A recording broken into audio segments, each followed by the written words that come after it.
Bonjour et bienvenue dans les quotidiennes. Syndicat intercommunal d'alimentation en eau et d'assainissement de la Guadeloupe, SIAEAG.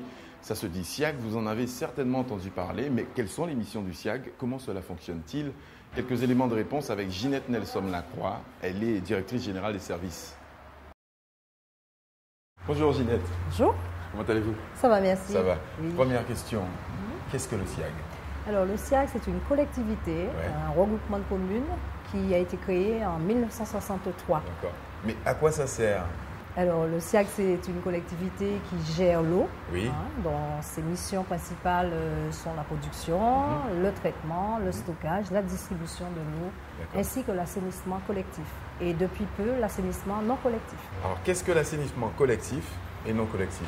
L'assainissement collectif, vous savez, ce sont les stations d'épuration. D'accord. Là, vous avez des agglomérations où les habitations sont raccordées à cette station d'épuration. En fait, l'eau, elle est traitée pour la rendre à la nature. Ah d'accord, ok, c'est surtout ça. Vous avez un aspect environnement qui est important. D'accord. Et qu'est-ce que l'assainissement non collectif? Alors, l'assainissement non collectif, il faut savoir que ce sont les installations individuelles chez les particuliers qui ne peuvent être raccordées à une station d'épuration.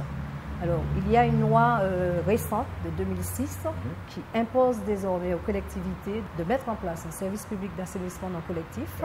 La collectivité, elle a pour contrainte d'aller contrôler ces installations, de poser un diagnostic et à terme de veiller au bon fonctionnement de ces installations, toujours pour rendre à la nature des eaux traitées dans le meilleur état possible, voilà. Parce qu'on en a encore besoin. Tout à fait. Alors on a parlé d'assainissement d'eau, mais une autre compétence et non des moindres, c'est quand même la distribution d'eau potable. Voilà. Alors la distribution de l'eau potable, il faut savoir qu'effectivement c'est une nouvelle compétence du SIAG depuis 2007. D'accord. Le SIAG couvre plus de 150 000 habitants. Ah oui. Et 70 000 abonnés en matière d'eau potable. Okay. Une autre mission du SIAG, c'est l'information des abonnés. Oui, alors c'est vrai que l'information des abonnés, pour nous, c'est essentiel, puisque depuis de nombreuses années, nous n'avons de cesse de faire de l'information, de la pédagogie en la matière. Et à cet effet, nous avons un rendez-vous, on va dire, qui devient incontournable, un rendez-vous important, ce sont les journées de l'eau. D'accord. Ben, écoutez, si vous le voulez bien, on peut se donner rendez-vous pour ça? Tout à fait. Très bien, alors bon vent. Merci.